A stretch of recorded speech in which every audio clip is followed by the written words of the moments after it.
And welcome back, everybody, to another episode of Bubba and the Bloom, episode 134. Coming at you on a Tuesday night, which means Bloom Board night. Gonna have some fun talking about a new Bloom Board, some recent news, and much, much more. See what other rabbit holes we can go down and mispronunciations I can have for you. But until then, you can find me on Twitter at BDNtrick, the podcast at Bubba Bloom Pod, and my co-host, as always, on Twitter at RyanBHQ. Ryan Bloomfield, how we doing, my friend? You were already going down a bad rabbit hole before we just started hitting record. Right now, we're watching the Giants Dodgers game together pre-show, and it's 10-1 Giants. Dodgers. No. Yeah, so 10-1 Dodgers. And it was 6-1 when we sat down, Ryan. It was 6-1. Yes, and so it's just getting worse and worse, and so might as well hit record to lift your spirits, man. It's been, dude, it's bad. It's bad in your neck of the woods. Yeah, so many injuries, and then you've got Jorge Soler hitting himself in the head in the BP cage today. Not great, man. Not great. No, it's not great at all. Appreciate it. Thanks for the kind words. Great. Yeah, but you got to see a Matt Chapman grand slam in person last weekend. Yeah, so I saw a unicorn on Saturday, so that was fun. Saw a unicorn, scared the snot out of my daughter at the same time. It was a lot of fun. It was good times, but yeah, it was a fun game that at least held on and won, which was good, and might not see many more of those in the future. So at least I got that one to notch under the belt. I'm trying to lift you up, my friend. Trying to get you going. And the bright side with them losing is the tickets just get cheaper and cheaper as the season goes on. Go. So I can sit from outside the stadium and still enjoy the game. It's going to be awesome. So well, it's a beautiful thing. But yeah, you get those. Get those Bubba and the Bloom Club level seats next time. Yes, only the finest from the Goodyear blimp. But yeah, fun stuff there. Baseball's been wild. Many injuries, couple call-ups, but what's your neck of the woods? Dude, this week for me, I don't know about you. Maybe it's just pitchers I have. Like the starting pitcher wins have died this week. Yes. It has been so frustrating to have a lot of, again, good starting. You'd rather have a good starting pitcher performance than a bad one. But it wasn't just my teams, but like I saw Paul Sporer had a tweet, screenshot or whatever, one of his teams, I don't know which one, but like something like 20 plus innings, 4 earned runs from 3 or 4 starting pitchers and no wins. I think Reese Olson and Ryan Weathers tonight on Tuesday night both went 8 scoreless and neither got the win. Yep. AJ Puck got the save, by the way. But yep. But there was it feels like there's been a lot of that this week where it's just like kill the damn win. I had Shota Imanaga and Sean Manaea both get shut out of wins with a combined 1 earned run. Edwin Diaz blew the save. So yeah, I had I had like Jordan Hicks throw. Like I had one of those yesterday. I had 3 starters go, dealt well over a K per inning, 0 wins. It was just like, what in the world? I had one of my closers throw a perfect 9th, no save. It was just like a whole, what is going on? And I even tweeted it out because I kind of was MIA over the weekend, just enjoying the festivities of the weekend. And I looked at my standings on Sunday, and I was like, I was doing really, really well at pitching. Not so much. Started looking at my teams. Finally got the blow-ups came my direction this past week, and it was not pretty at all. So some regression has hit, that is for sure. Chat's already popping. So if you are in the chat, we got Michael, we got Uncle Ted. Uncle Ted is back with a Wensil Perez tweet, which is expected. Let's get the chat going and keep it going throughout the show this evening. We always appreciate it. Yes, we do. And let's get cracking on some of the recent news and notes. Again, I'm not going to cover all of it because there's a bunch of it, but we'll get some of the pertinent ones here for you over the last couple of days. And the Baltimore Orioles are at it again, Bloomfield. They called up a prospect in Kyle Stowers to play the outfield. They sent Heston Kjerstad back to AAA, who played a whole whopping 7 games out of the 17 he was up for. It was pretty awesome. And then Stowers didn't even start on Tuesday. Yeah. So we're back in this mess. Right. So like, I don't know, maybe one of these times we'll get over frustrated and miss an Orioles call up and get burned by it. But I'm not even, I don't know, given the Keston Herstad, as I call him, treatment, I don't see myself going after Stowers. Nope. At all, really. I mean, he hit 240 in AAA this year, 165 plate appearances, had the power, 11 homers, but like, I don't know. I'm not going there. Not doing that again. Yeah, Kjerstad at least hit for average and power. Cowser has quieted down quite a bit. There's no milk Yes. at the ballpark these days. So it's been a rough go all around. As Gialdi says here, Caminero, the different situation, but Caminero played second base, homered at AAA after hearing Brandon Lowe negative outlook. Call up soon. Well, we'll go straight to the Brandon Lowe news, and I'll pivot back here. But Brandon Lowe had a setback. That was the report Monday, early Tuesday. But I did want to mention I was actually doing prep for another show, and Brandon Lowe has been cleared to participate in activities to his pain tolerance, is the way they phrased it. So he's going to work out in St. Pete the next couple of days and then join Durham on Friday to begin his rehab assignment once again. We'll see. It'd be great to see Caminero, but it feels like they're doing everything in their power to bring Lowe back without Caminero involved. Yeah, and I guess, I don't know, recovering from a setback with Lowe, it's all temporary. Like, I don't want to sound too negative, but the guy just gets hurt all the time and can't piece together a full season. So at some point, it's going to go back again. But definitely noteworthy that Junior Caminero switching over to second base, at least this evening in the minors. Trying to read the tea leaves and see when that call-up gets called up because, yeah, Caminero really does have nothing to prove in the minors. And I think even, depending on league rules, whatever, I'm sure in most NFBC formats, he's probably still stashed, at least in 15-teamers. Now's the time to make sure you have a Junior Caminero. I think it's coming very soon. It should be very, very soon. That's for sure. So get on that one. It's interesting. Like the second base makes sense, like you're talking about, to get the future, playing time or however you want to look at it. But it also affects your Ahmed Rosario platoon with Richie Palacios at second base. So it's just kind of a smorgasbord of what's going on in that situation. So we'll see, but definitely something to keep in mind. All righty. TJ Friedl back on the IL. Dude misses the start of the season. He comes back for 6 games and then gets hit on the hand. He's got a fractured thumb. Back on the IL. They're going to do more testing to see the length of his timeout. But for now, he is down. Jacob Hurtaboys, I totally mispronounced that probably, got called up. I can't get his player page to load, so I can't give you any information on him. 2-star review just came in. I just saw that. Yeah, that's fine. But prospect people are pretty pumped on him. We'll see. Didn't really play yet. Will Benson's getting his time. Fraley's getting his time. Bottom line is TJ Friedl. What are you doing with him? Because a lot of people spent fab dollars on him this past weekend. Yeah, I even held him in a couple leagues, where at least one league where Fab League where I could, and Friedl will no longer be held. Especially, like you said, the same hand. I mean, I think that appendage is probably toast for this year, even when Friedl comes back. Like I don't know, it's already enough with the first injury he had, and now with the hand. I don't know. He's a cut. Just one of those years you chalk it up, and it will be interesting come 2025 draft season, which for some is only 3 months away, perhaps, where TJ Friedl's price lands. Because I'm telling you now, he's probably going to be on some kind of recency bias Bloomboard type of thing this coming off season. TJ Friedl will be, because it's not really, these are just 2 freak injuries that happened, back to back. Can't really do anything about it. Yep, I could definitely see that. All right, here you go. That can't be right. Okay, so Michael Ciccani says, I played Little League with Hurtabees. He was terrible. It's pronounced Hurtabees. Hurtabees. There we go. I wasn't even close, like I thought. So beautiful. Hey, we got the Little League scouting reports here on Bubba and the Bloom. Things you cannot find anywhere else in the fantasy 100%. baseball podcast world. All right, Reese's Pieces. This one's a bummer because people will say, oh, he's injury prone. But hamstring injury for Rhys Hoskins, who's having a monster comeback season for the Milwaukee Brewers. Report about an hour or two before we started the show is Rhys Hoskins going to be out for 2 to 4 weeks. Owen Miller was called up, not Tyler Black. But Rhys is out for 2 to 4 weeks. Are we holding Rhys Hoskins?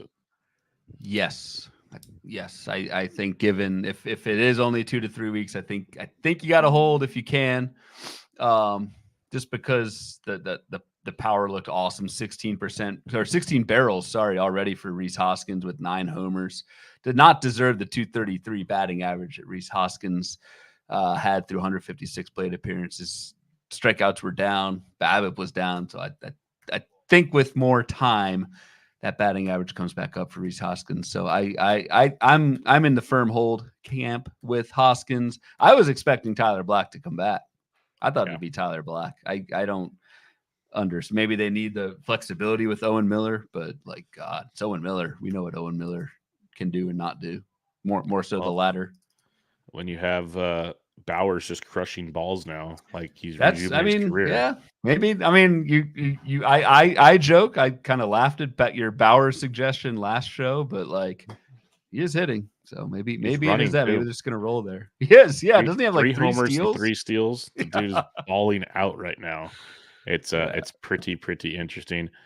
Thomas Travato in the chat says replacement for Hoskins. I would need options that you might have available because that's very league dependent. I'm sure we'll cover a bunch of corner first base guys on Thursday as well. Yeah, Thursday we did a lot of corner this past week. We'll get to more this upcoming week, but there seem to be more and more keep showing up. And one of these days, I'm just weirdly expecting Brandon Belt to get signed. I don't know why. But Bubba, the Giants are 1-0 since we started the show in terms of runs scored. The youngsters are hitting. Watch out, folks. Don't call it a comeback. Speaking of the Giants, Jung-Hoo Lee, separated shoulder, dislocated shoulder, depends on where you read because it has literally changed every few hours based on reports. He had an MRI, went and saw a specialist. Results weren't good there. Gave a second opinion with, as Ryan likes to call Mr. Deattach. Dr. Reattach. Dr. Reattach. I think Jung-Hoo Lee's done for the year, folks. So this doesn't feel good at all. No, and again, talking before the show, but the Giants outfield. Oh, I mean, what do you think? Like Luis Matos, is he mildly interesting fantasy wise? Is there anything to do out there right now? Or he's hitting today, but his defense is horrific. Helio Ramos, or it's Elliot Ramos, as I said on bench with Bubba. I was shocked. I'm literally sitting there as they're doing player introductions at the game on Saturday. I've heard Helio on every show I have ever heard, any podcast, everywhere. That's all I ever thought it was. And I am sitting in the seats, getting some food for the little one, and they are announcing player by player, and they said Elliot Ramos. And I'm like, no way. Comes up the bat. Elliot Ramos. So it's Elliot. I did not see that one coming. So, I think Elliott is an interesting choice. I think he's got a lot of pop. Actually, was hitting well in AAA. Matos was not, but Matos is young. He's 22. And Ramos isn't that old, but he's older. So I give my nod to Ramos, but Matos could have some legs because they need someone to play right now. If they're going to get run, why not at this point in time? I mean, they both could conceivably play every day, center and left. So. And they have both been playing every day on righty the last couple of days. So I mean, who else do the Giants have? But they have nobody. It's their time to put up or shut up at this point in time. I was watching some Giants game the other night and saw Jackson Reitz come up. I'm like, who in the hell is Jackson Reitz? Yep, he's the 3rd or 4th string catcher. He's up because everybody's hurt there too. Patrick Bailey went back on the concussion IL on Tuesday, and they called up Marco Luciano, who just hit the double play ball. So, it's a mess in San Francisco. I'm glad we're back on the subject. Listeners must love it. But the bottom line there is Jung-Hoo Lee done for the season is what I'm expecting to hear in the next couple of days. So there you go. Yeah, there you go. Houston Astros, Christian Javier will be returning to the rotation on Thursday. And we were all thinking, okay, Hunter Brown's done. No, Hunter Brown's going to move to Friday. And apparently the Astros are going to go with a 6-man rotation for now, which kind of makes sense. Verlander you want to play with. You got Spencer Arrighetti, Mr. Spaghetti in there. You got some young arms that you kind of want to baby along. So for now, 6-man. We've talked every preseason. We talked all these teams are going to go 6-man. How many actually do for very long? Not many. So we'll see how long this works. But for now, the Astros look to be going 6-man rotation, which kills your 2-start weeks. Yep, that's the biggest, I think, fantasy takeaway is you don't really get any 2-start weeks from your Frambers, your obviously Javier, Hunter Brown, which I don't know if you even want. I'm surprised at the Spencer Arrighetti. I mean, the guy has a 7.52 ERA, horrible 190 WHIP. Like what are we doing there? Maybe the Astros see I'm sure they see this, and if not more, the sub indicators for Spencer Arrighetti aren't that bad. 13% swinging strike and a league average ball rate. So maybe there's that, but Little surprised at the 6-man, but like you said, like what's the over under on how long this lasts before the next injury? 2-3 weeks. So wouldn't worry about it too much if you've got Houston starters. And maybe the Astros are just noticing that the average bat speed and length of the bats against Arrighetti aren't that great. So he's got a hope somewhere. I don't know. We did not talk about the news of the week with bat speed. I know you guys covered it very well, and I actually agree with pretty much everything you and Ben said on your Monday bench with Bubba. But yeah, a lot of bat speed stuff out there. What are your thoughts? You haven't had your chance to talk. What are you thinking? It's been somewhat beaten to death at this point. The one thing I would add that you guys didn't, I would encourage anyone to listen to the bench with Bubba on Monday with Ben and Bubba. You guys talked about it right off the top. So the only thing I don't think you guys covered that I would like to see with bat speed is I want to see more than 1 year of data, or really a month and a half of data. What I'm interested in, and you've made this point since the beginning, since Monday when it came out, Bubba, was like, I want to see changes in bat speed, changes in swing length for a particular player over time. It doesn't do me very much to see 6-7 weeks snapshot of a player's bat speed or whatever. I want to see, is Paul Goldschmidt down? Is his bat speed down from where it was last year, from where it was at his peak? How far is it down from his peak? Is Corbin Carroll, what does that bat speed look like versus what we saw, the pre-shoulder injury Corbin Carroll? We don't, that data does exist. It's just not publicly. And then, I mean, the biggest reason why I'd like to see multiple years of this data is what we're always interested in with fantasy baseball, because ultimately what it boils down to is, how does this help me? Is it predictive? We don't know that either. So very interesting. I don't want to poo-poo it. I think it's very interesting stuff, and I'm sure we can have some good takeaways and discussions about it. Just a lot of kind of rush to post some stats and things like that. But I'm always a little hesitant to fully dive in on something until I know it's either predictive or there's a certain way we can use it that actually helps us make better fantasy decisions. Yep, I agree. I think for now it's more of a real life tool that will eventually have some fantasy impact potentially. But for now, it's tough to really get oh yeah, you mean the guys that hit the ball the hardest have the fastest swings? Okay, checks out. Checks out. So, like you said, in the golf world, that's been explored very well. Very deeply for quite a while now. It's been well known as a concept. So, and it has been in baseball too. It's just now it's public. Yeah, exactly. So we'll see how that goes.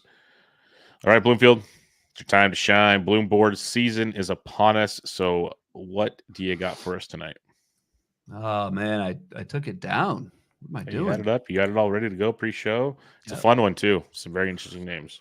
All right. So what we're looking at here, and again, I've got two, I've got the classic green and red for risers and fallers. What we're looking at here is just surface stats level stuff this week. And I figure for the show, we will dive a little bit deeper into the skills and talk about whether we think the rise is legit or the fall is legit, whatever.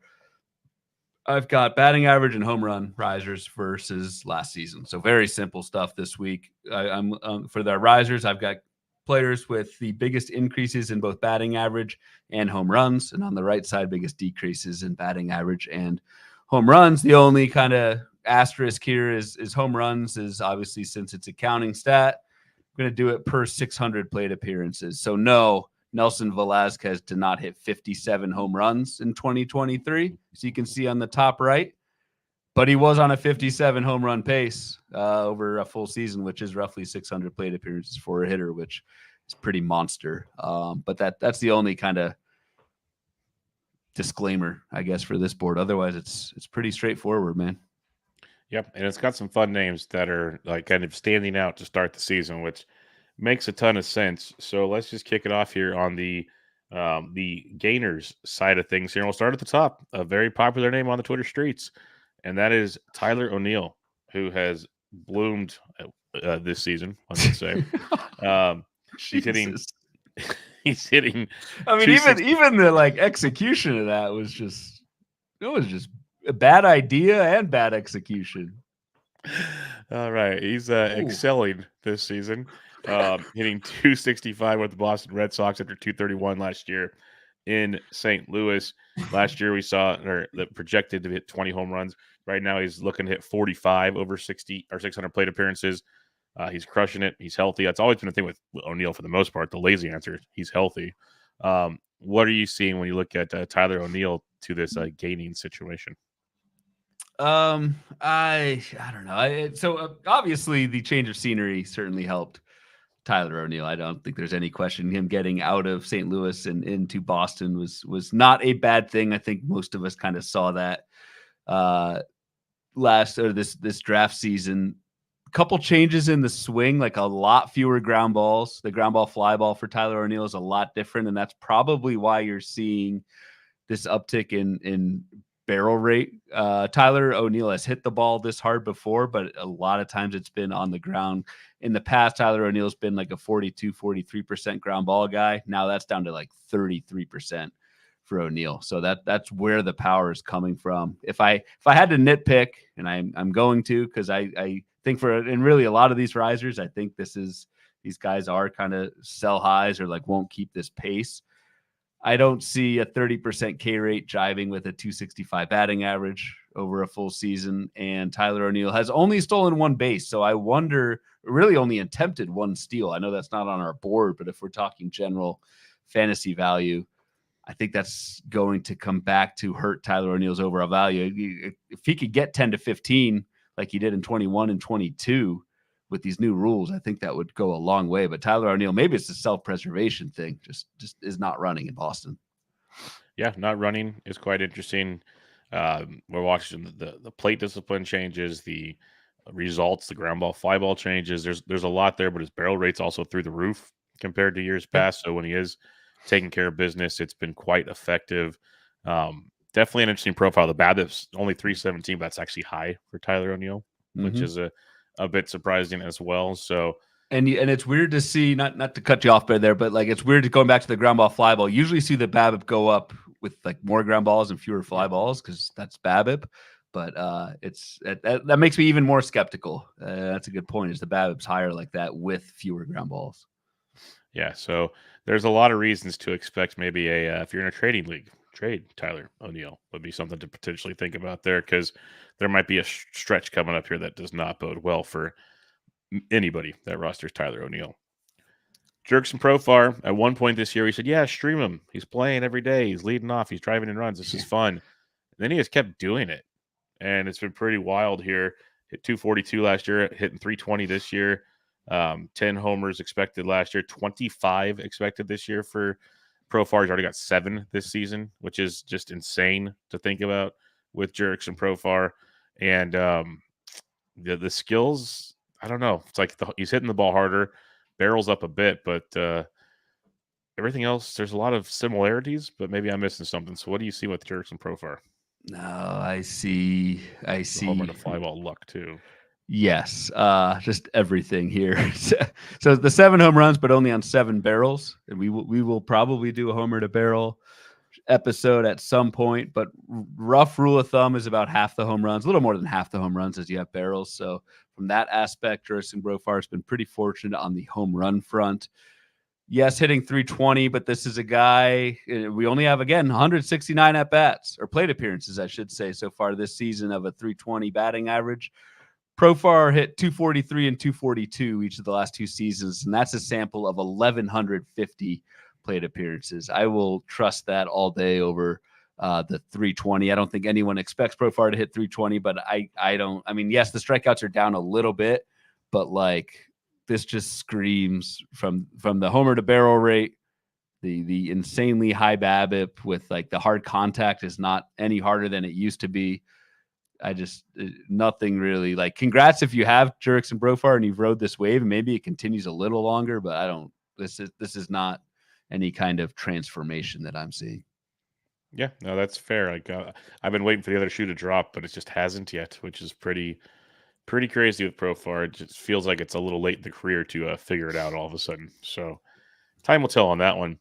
Another guy, Josh Rojas, who literally is one of the streakiest hitters every season. I think we have a discussion. There's always a 2 to 4 week stretch where you're like, wow, Josh Rojas is awesome. This is great. Well, he's doing it again right now, hitting 343. compared to 245 last year with 15 expected homers compared to 7 last year.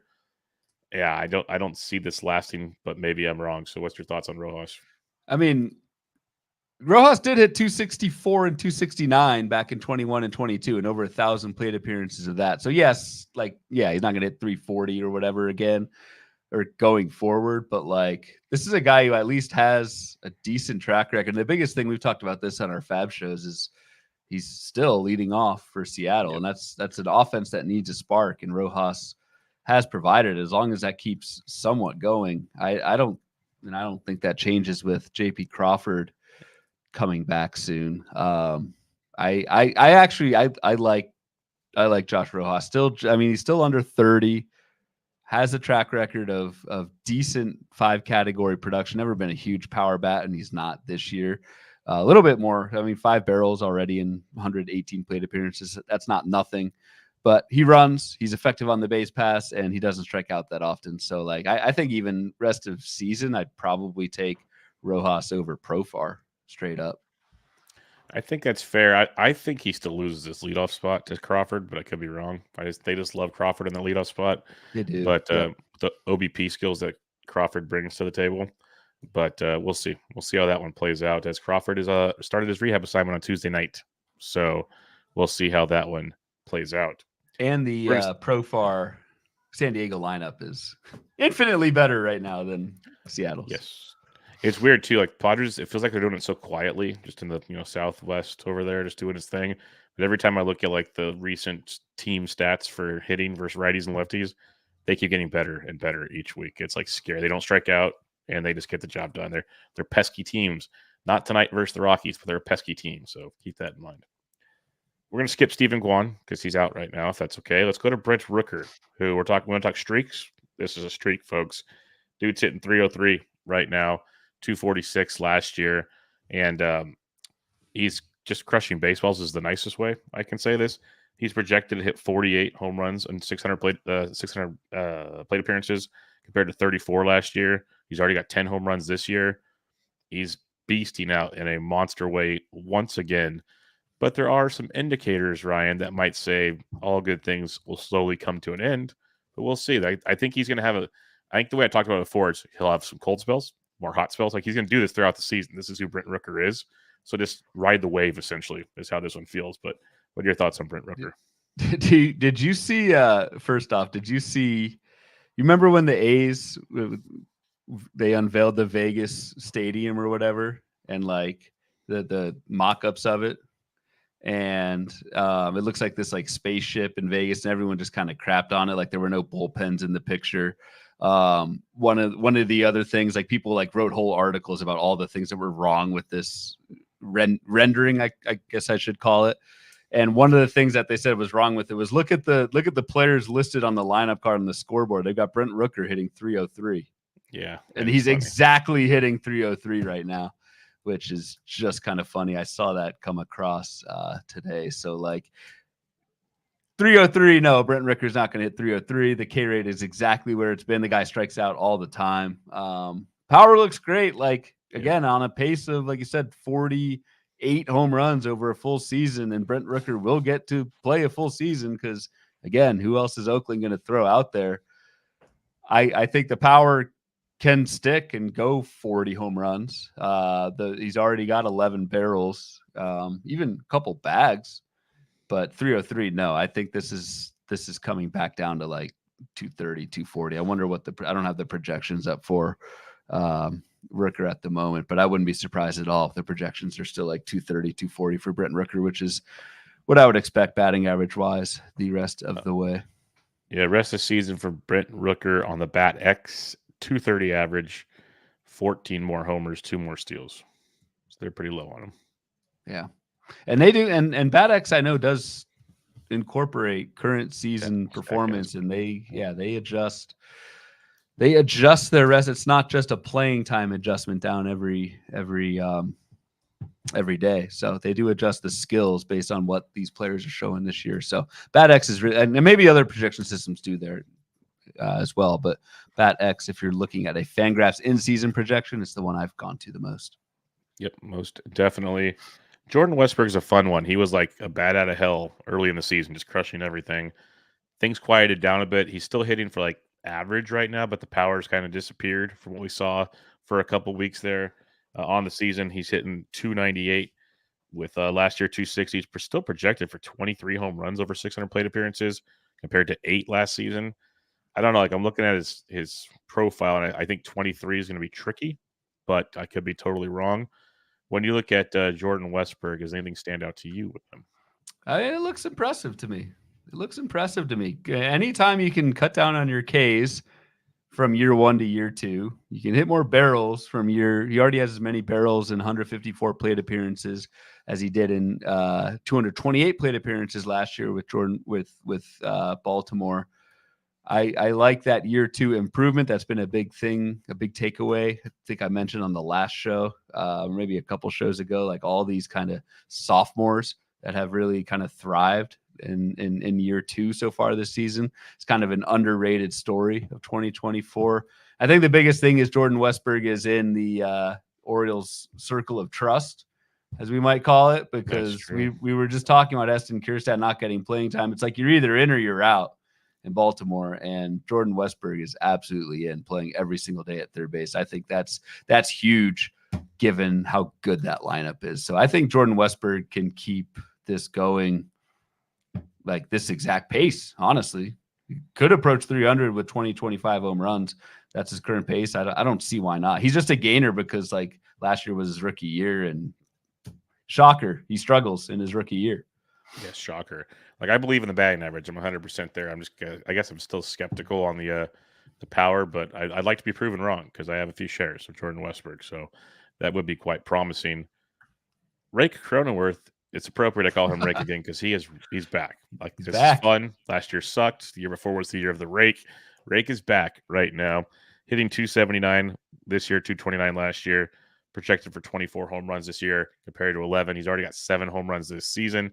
Dude's hitting third in a very good Padres lineup, like we talked about already. He's not striking out a ton, which he really never does. But I look at his profile numbers, and there's a lot to definitely take away. Like the barrel rate's up, the hard hit rate's up, which would correlate to what's going down with Mr. Cronenworth. And I don't know, I'm not seeing a ton of outliers, like the home run to fly balls through the roof, which would mean some regression, but I still think a pretty solid finish of the season could be in line for Mr. Rake Cronenworth. It's funny, you were talking about like Profar before, and coincidentally on the same team. It's like sometimes you pick these guys up as streamers and they just keep going. In Jake Cronenworth's case, he had that 4-hit game in Japan, and everybody wanted to draft him, and they did, and he just keeps going. The power is the big thing. I don't know where this has come from, but an 11% barrel rate, 14 barrels already for Jake Cronenworth, like actually might deserve a few more home runs than the 7 that we've seen so far. It's just funny. Like some of these guys, you think, like I've always thought of Jake Cronenworth, especially in draft and hold season, is just like this dude who has middle corner eligibility, and he's a body that can play. And maybe I underrated him for that. And I just thought he was like a boring, like plate appearance compiler.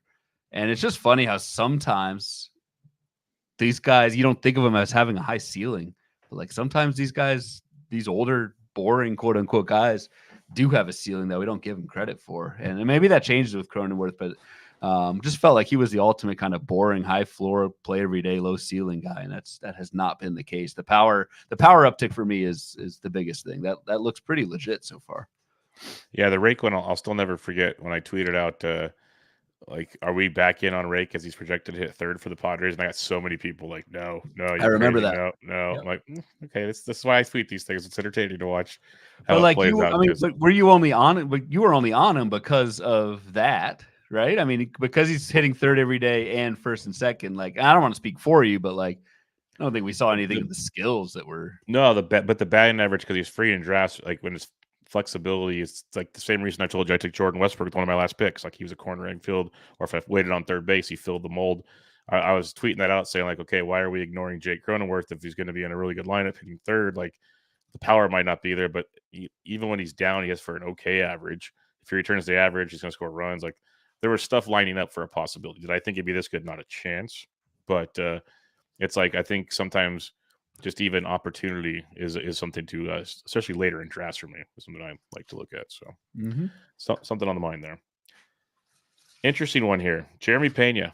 Many people wrote off Jeremy Pena. It was a good campaign in his rookie season, and then things kind of dwindled a bit on the sophomore season, and it's kind of ramping back up again, hitting 338 entering Tuesday night, 263 last year, projected for 14 home runs at the end of the season, 9 last year. Honestly, I think projections even have him hitting more than 14 total right now. So this is an interesting one with Pena. So when you're looking at Jeremy Pena, what stands out? Like he's hitting cleanup on Tuesday night against the Oakland A's versus a lefty. This is very eye-opening stuff to me. It is, and the plate approach is a lot better from Jeremy Pena, and we think we kind of know who he is. He's still pretty young, 26 years old. It's only his third season in the big leagues, and the strikeout rate has gone down every year for Jeremy Pena, 24 to 20 down to 13% so far this year. A couple things I also look at are your whiff rates for your hitters, because just like with pitchers, whiffs and Ks kind of go together. That's gone down every year for Jeremy Pena, 16, 14 down to 11.5% so far this year. So there is some legitimate plate skill growth going on here to the tune of 338. Of course, not 374 BABIP. Like that is massive. Jeremy Pena is one who does carry a little bit higher BABIP than your typical hitter. So he's been a career like 310 BABIP guy. League average BABIP is like 290, 300. So you would expect Jeremy Pena to maybe be like 270, 280 maybe, which is useful to play every day, like you said, and clean up in Houston and hit, if he can hit 280 or whatever the rest of the way, if these plate skill gains hold. He's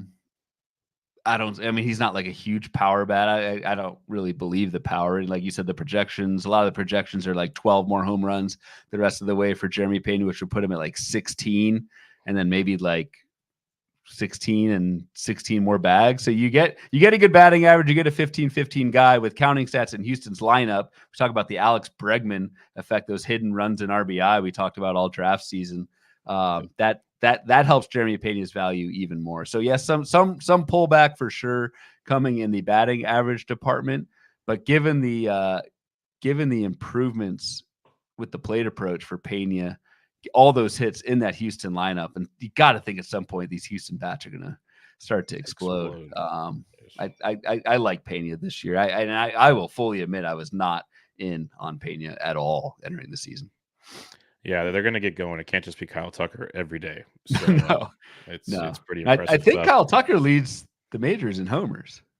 He has, I believe, 12 or 13. If it's such 12, Mr. Naylor tied him up on Tuesday. So that's a fun one as well. I teed you up for that one. Yes, he nailed it. But here is a clip. People, get your recorders out for this one. Elly De La Cruz. Something's going to come out of this that'll make someone angry when we talk. But Elly De La Cruz hitting 262 last year, 235. He's projected to get 32 home runs over 600 plate appearances this year, 18 last year. He's already got 25 steals with 9 homers, hitting 262 like we talked about this season. It's pretty bonkers stuff what Elly De La Cruz is doing, especially since he's still striking out a ton. He's walking more, so maybe he's swinging less. I know I've seen those stats out there everywhere, but his barrel rate is through the roof compared to last year, while still hitting the ball on the ground almost 50% of the time. So it is quite a I hate using the word luck, but we use it because usually it is luck. But to be able to hit the ball on the ground that much, yet still hit that many barrels, it's like when you do elevate the ball, you're not missing very often, which is pretty cool. But how sustainable is that, in my opinion? Yeah, I continue to have no idea what to do with Elly De La Cruz. The stolen bases have been there, which is awesome. However, and this is the Esteury Ruiz effect that I talked about all draft season, all off season. Like Elly De La Cruz could legitimately steal like 90, 100 bases this year. At what point do those steals for your fantasy team not matter anymore because you're so far ahead in stolen bases? Mm-hmm. So it helps Ellie De La Cruz's roto value or whatever when you pull up an auction calculator. If you're already well ahead of stolen bases in the first place because you have Ellie, are you really actually gaining anything in the standings when he steals this 79th, 80th, 81st base? NFBC leagues, non-trading leagues, nothing you can really do about it. In trading leagues, I would absolutely see and try and time where you're at in stolen bases, because no matter what, like Ellie De La Cruz was great in April. He's been terrible in May. Stolen bases have been there throughout. That's going to be there throughout. Just try and time that if you're in a trading league, because at some point there's going to be diminishing returns on just the elite stolen base total. Batting average and home runs, I have no idea what to think for Ellie De La Cruz. 8 home runs, hit 280 in April. Bubba, he's hitting 220 with 1 homer, has 2 RBI for all of May. That's just what you can nitpick, and maybe that's a reason to doubt him. I don't know.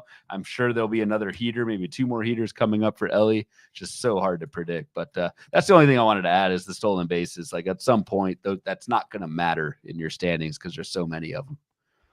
Yeah, the Bat X has him hitting 256 the rest of the way, so pretty close to where he's at now.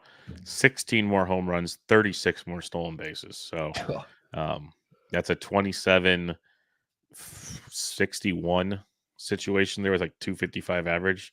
It's not bad. Not a bad season, but yeah, it's Joe Rico in the chat. Ellie's washed, confirmed. Yep, there you go, everybody. Yeah. It's till he hits 10 in June and I look like an idiot again, but whatever. All right, we have a few names left here, but I think I'm getting ready to go to the fader side. So I don't think we need to talk about Paul DeJong. Don't think we need to talk about Connor Joe or Oswaldo Cabrera or Tyler Nevin if you want to, but we can if you'd like. Man, the hate. No, I agree. Yeah, I think those are kind of names where I think we're all kind of waiting for the other shoe to drop in these scenarios, and we move along in that situation. And let's go to Nelson Velasquez on the fader side of things, because I'm glad you opened it. You mentioned him towards the beginning of this.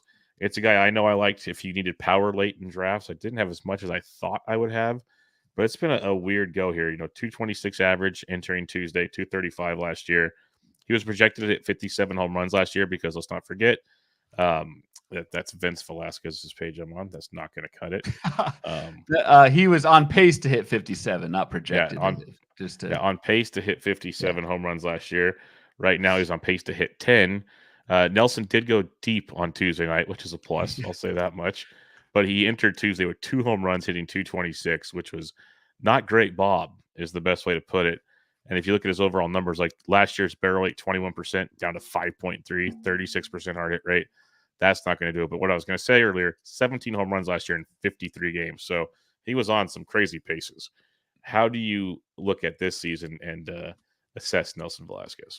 Dude, yeah. So naturally, about 2 hours after this board gets created, Nelson Velasquez 3-run homer off of Logan Gilbert, who's had a rough couple starts lately.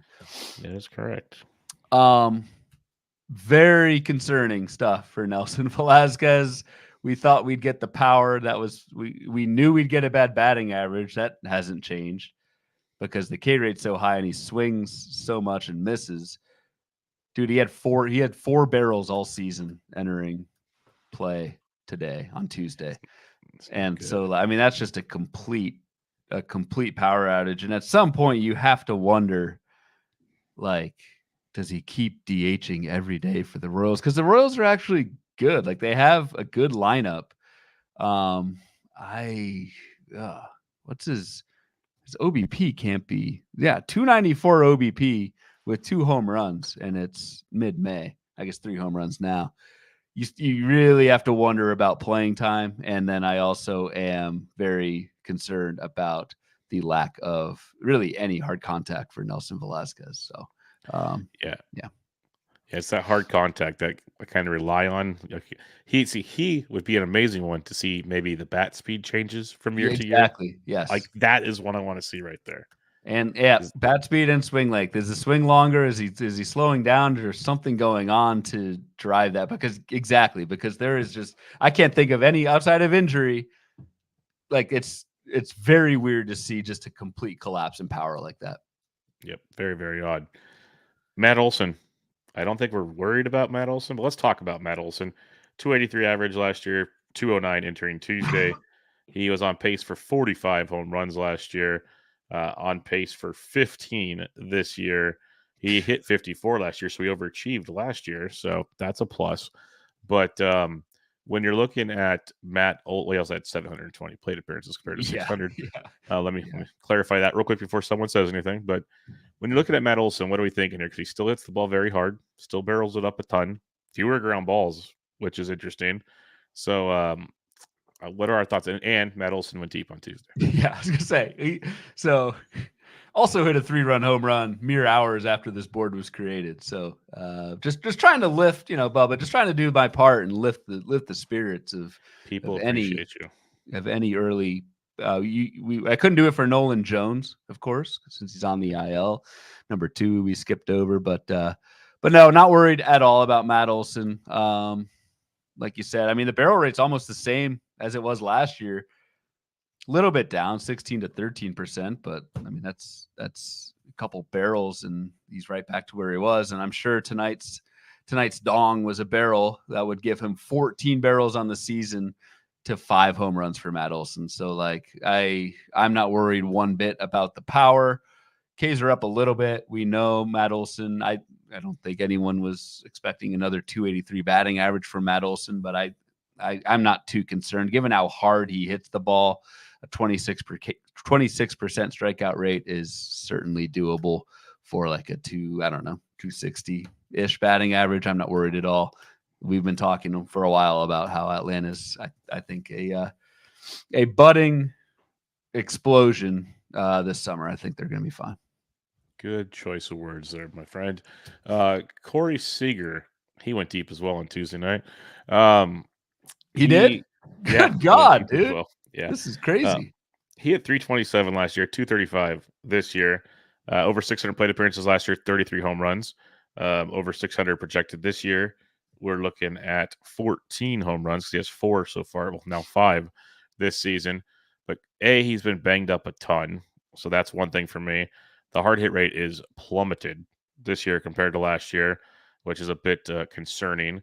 What else do you see when you look at Corey Seager that maybe makes you feel okay? Because I know some people are still like totally 100% no concerns with Corey Seager, but I think it's got to be a little concern. Yeah, I mean, I think I wrote up Seager in a hidden injury column for HQ a couple weeks ago. Like that's really the only concern is with the sports hernia. Like, is it just a ramp up or is he something still wrong down there? Because Corey Seager isn't Corey Seager. We know what Corey Seager can do. So that's really the proposition here is it's just either it's a 6-week cold spell, which happens. You have a good year and have a 6-week cold spell. Sometimes it just hits at the beginning of the season. Or B, like he's not fully healthy or ramped up or whatever. I think fully healthy is probably the more likely. But that's my concern, and I don't have the answer as to which one's right or wrong because we don't know if he's fully healthy or not because we don't get that information. We do not get that information. We will after the season when he has surgery, but we don't have Yeah. Exactly. I'm going to ask this one just because it's on the paper here. Ronald Acuna Jr., this is interesting. Just going to throw it out there, hitting 245 so far, 253, 337 last year, 33 home runs last year, projected 10 homers on pace for this year and 600 plate appearances. It's one of those like the barrel rates cut in half from last year. Hard hit rates down about 6%, but fly balls down 5%. That's kind of correlated to line drives, which is still okay. Shouldn't crush him, but this is a rough go. And some of the numbers kind of resemble more of his 2022 season. If you look at some of the under the hood stats, one would say. So, what's your level of? I don't know if concern's the right word, or I don't know. What's your thoughts on Ronald Acuna? That's actually a really good point. I didn't think about the 2022. He's almost more stolen bases in terms of pace, but like this is kind of 2022 all over again. In 2022, Acuna hit 266 with 15 home runs, 29 bags, like 71 runs, 50 RBI. Like not a terrible season, but not that great. And obviously just went bananas last year. I don't know, man. You could still say it's early, but like he has snapped right back. The biggest thing is you rarely see jumps in strikeout rate like this. Acuna, you never see it go from 24%, which is kind of like league average, to 11%, which is what Acuna did last year, which is just crazy. It's gone right back up to 26%. So like, I don't know what Acuna was doing last year. Wish he would do more of it, but like that is definitely starting to look like an outlier to me. Yeah, quite a bit as an outlier. So we'll see if anybody could have a hot 2-month stretch. It's definitely Ronald Acuna Jr. Wouldn't shock any of us, but it does stand out a bit at this point in time. I'm gonna jump around here for a second. Corbin Carroll. I think most of us think there's still a shoulder injury here. Like you look at his numbers: 197 average this year, 285 last year, 23 homer pace last year, 7 this year.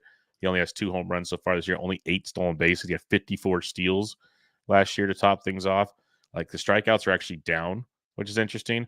BABIP's like 100 points down, which is just dreadful. But the barrel rate, the hard hit rates, you name it, it is not good for Corbin Carroll. Like I'd be shocked if it's not the shoulder, but do you see anything else that might make you think otherwise? No, not really.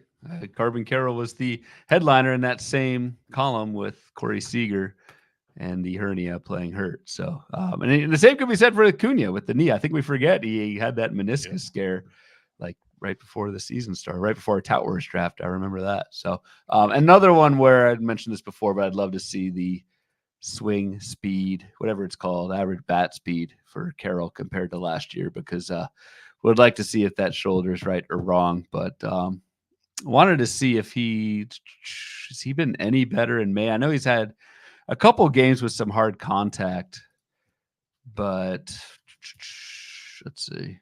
Yeah, want to look at his hard hit percent. Really well. Oh my God. Yeah, no. So a 22% hard hit rate in March and April, which is awful. It's gone up. It's gone up to 25%, which is still awful in May. So no, I don't really see any reasons for optimism here. Yep, I'm with you. Let's go to a fun one. Bo Bichette. Maybe we've heard of him on this show. Just throw it out there. Hitting 218 this year. Last year, 306. 20 home run pace last year. 8 home run pace this year. He is running better than last year. I'll say that much. Striking out less. BABIP, just like Corbin Carroll, 100 points lower, basically. But 3 total barrels, 2.5% barrel rate is unbelievably horrible. And 51% ground ball rate.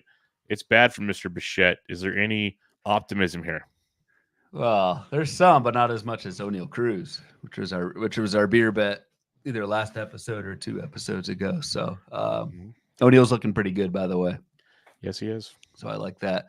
In all seriousness, Bichette, yeah, the lack of power is just confounding. 3 barrels in 160 plate appearances. He had 50, 48, 44 each of the last 3 seasons. Consistently pretty good power hitter, Bo Bichette, and it has gone by the wayside. Like you said, I am encouraged by running more. That's also a sign that he's probably not playing hurt and striking out less. I think the batting average is much more likely to go back up to 300 rest of season and rebound than the power. You got to have some hard contact for me to say the power is going to come back. So I think Bo Bichette could be a batting average and stolen base asset, but man, I don't know what that home run total looks like at the end of the year. It's pretty shaky, man. We got Joe in the chat saying that Bo Bichette goes the other way too often, which that would coincide with a slip in power for sure. Yeah, Michael Cicchini mentions on Carroll that the broadcast the other day said Carroll is striding further towards the mound than he did last year. Well, that will affect your swing path probably. So I'm just going to throw that out there. That'll change things up for sure. Fixable, right? You'd hope so. Yeah, you'd hope fixable. So definitely something there. Let's go Gleyber Torres, 273 last year, 208 this year in the batting average department, 22 home run pace last year, a whopping 7 pace this year. He has 2 home runs and 3 steals, hitting 208 this year so far. It's another guy that weirdly the BABIP's not that far off, which is scary to think, but the quality of contact metrics are much, much lower. There are definitely some holes when it comes to Gleyber Torres. It just feels like his isn't that far off, but then again, he's striking out a boatload more than last year. Yeah, striking out a boatload more last year, but similar to Acuna, I think last year was the strikeout outlier for Gleyber Torres. 23% K rate in 2022 and 24% this year. So, and actually 3 of the last 4 years, Gleyber's been 20% or above. It's just last year he cut down on the Ks. We've talked about Gleyber a few times on the pod, and that hit by pitch on the hand in the second game of the season probably doesn't help, and probably is contributing to having 5 barrels in 174 plate appearances. Just no power there. In an otherwise, like, this would be a good year to hit, because the Yankees lineup, from production standpoint, and Juan Soto's going bananas. It picked a bad year to have a slump. Yeah, they're starting to produce as a team right now. So yeah, definitely a rough year to go about that for Mr. Gleyber Torres. A couple more here. I want to mention James Outman. He had a good start last year, slump in the middle, finished strong. Got a lot of us optimistic again. 248 average last year. This year 150 entering Tuesday. 24 home runs last year. Pace 16 home run pace this year. So you're projected to at least get some power out of James Outman, which is nice. Playing time's kind of drizzled of late, but you look at what he did last year in the quality count, 11% barrel down to 6 this year. Hard hits still very similar though, which leaves me a little hope for James Outman. But are you seeing anything that leaves you hope for James Outman? Not really. And I do think the playing time, like, the Dodgers need production. They're in it for this year for sure. Groundbreaking analysis, I know, but I think James Outman is at risk of losing playing time the way this is going. And another year of a K rate north of 30%, which is just way too much, especially when you can live with it with an 11% barrel rate. When that gets down to like 6%, which is where it's at right now with Outman, you get really worried. He's in the middle of a stretch. I mentioned this, I think, on the Thursday show, where the Dodgers are getting a ton of right-handed pitching, facing a ton of right-handed pitching. So it would be an apt time for Outman to start doing something, but still, this week has not really done much. So I'm pretty worried about Mr. Outman. Yeah, well, I can see that for sure. I think I dropped him in a couple. I still have him in a couple. He's close to getting the full kibosh type situation. Let's put it that way. Yep. Yainer Diaz is a fun one because 282 average last year, 270 so far this season. The dude was on pace for 37 home runs last year at 23.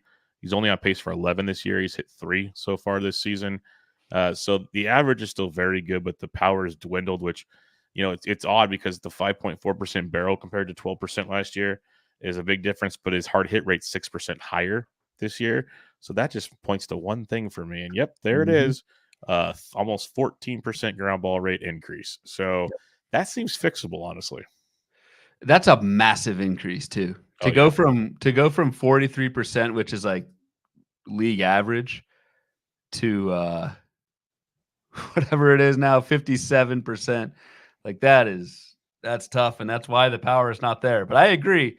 If you're going to lose power, it's one of two things or both. It's either you're not hitting in the air, or you're not hitting it hard, again, or both. The more fixable one is if you can still hit the ball hard and get back to that launch angle that you had last year. So that is the saving grace for Yainer Diaz. I sure hope it comes soon, man, because, like, good God, I've got him on a bunch of teams, and the 270 batting average hasn't been bad, but I really want to see more power from Yainer, man. Especially hitting 6th every day in the lineup. There's a lot of damage he could do there, and that's just it. I think it comes. I really do, but then I think it doesn't. You remember, he's a catcher, and a lot of catcher stats dwindle as the season goes on. That's just one of those things because of the wear and tear. So we'll see how that plays out with Yainer Diaz, and hope for the best in that scenario. We didn't talk Garver, Noda, Siri, Flores, or Nolan Jones or Drury. Anybody you'd like to discuss there before we hit some listener questions up? No, Drury. That's just rubbing it in my face. But back on the IL, I skipped IL guys because I think they might have been playing hurt for part of it, type thing. For sure. Glad the top 3 guys all hit home runs. Let's get that. Let's get that Yainer Diaz home run Bloomboard jinx going. Let's do that. Yeah, that would be real cool. Get a Yainer Diaz jinx going. I think that'd make a lot of us feel pretty good about life. All right, we'll start with some questions in the chat here, and we'll start with Mr. Uncle Ted had one earlier. Otto Lopez or Edmundo Sosa. Whoa. It's Uncle Ted, so he's gonna come from the hilltops here with some. But Otto Lopez, youngster for Miami, he's hitting 306 so far in 39 plate appearances, 3 homers, 1 steal. I honestly, if Lopez is going to play every day, I'd take a chance with him because Edmundo Sosa, he ain't it full time. That's just me personally. Yeah, I feel like we know who Sosa is, and we don't know who Lopez is. And when you're speculating on guys like this, I would go with the guy who we don't know as much about because there might be a ceiling there. And Otto Lopez, I mean, I think at least against right-handed pitching is going to play every day and has shown a pulse of power so far. 3 barrels already in 35 plate appearances with excellent bat-to-ball skills and a bag. So I'd go Otto Lopez. Yep, I'm there as well. Michael Cicchini in the chat says, question for later, Pages or Adele, roto scoring? Who'd you go with? I'm going with Adele. I like Pages a lot. I'm going to Adele. I think this is 25-year-old prospect we've been waiting for. He's running. He's hitting for power. Like, you look at a lot of his metrics, they actually stand out in a lot of charts right now. If he actually hit in a real spot in the batting order, that would help. At the same time, the Angels have no one else to go to, where the Dodgers, what if Outman starts hitting and Pages slumps a little bit? Like, that could flip very quickly. So I'm going to go with Adele, but I think Pages is legit too. I think I'm going to go Adele too. Pages is quieted down in the last couple weeks. I know this last week, let's see. Yeah, the last full week, the May 5th week hit 158 and is with no homers, 1 RBI. And then last week, or this current week, is, I don't know what he did tonight against your Giants. Probably had a couple hits for sure. He scored 10 runs, so he probably did something. Yeah, probably did something, but 1 for 7 so far this week. So it hasn't been great lately, but I'd go Adele. I'd go Adele for the reasons you said. Pages actually went 0 for 5 with 4 strikeouts tonight. Oh my God. Wow. I had to look it up. We're talking Holy crap. Everybody else is doing stuff. He did nothing. That's like the worst fantasy feeling when you see a team and you're like, they scored 12 runs tonight. And you go look at your guy and he's just like dead. I've been trying to think, because that's been a phenomenon for years. Been trying to think of like what to call that, but never, I don't know. Something never clicked, but it might be the Andy Pages. Might be the Andy Pages, yeah. Yeah, it might be the Andy Pages going forward. We'll see how that one plays out. All right. Stephen Crawford on Twitter says, in a 10-team head-to-head categories OBP league, should I drop Jarren Duran with another hitter like Luis Rengifo, Brian De La Cruz, other? So would you do Duran for Rengifo or Brian De La Cruz? 10-team OBP league. I'd hold Duran. Yeah, I'd hold Duran as well. I know people are kind of flustered because he's slowed down a bit, but overall skill set, Duran's still the guy there. What's up with our guy? Is he alive? Haven't heard anything elite recently. Hopefully the antibiotics are kicking in. That's all I'm hoping for. Hopefully they're a short drive. They're a short drive to TJ's. There's some good medicine down there. Go get it, boys. There's it's true. Since we had the here we go. Rengifo fielded grounders on Monday and could return from the IL when eligible on Friday per MLB. That would be glorious.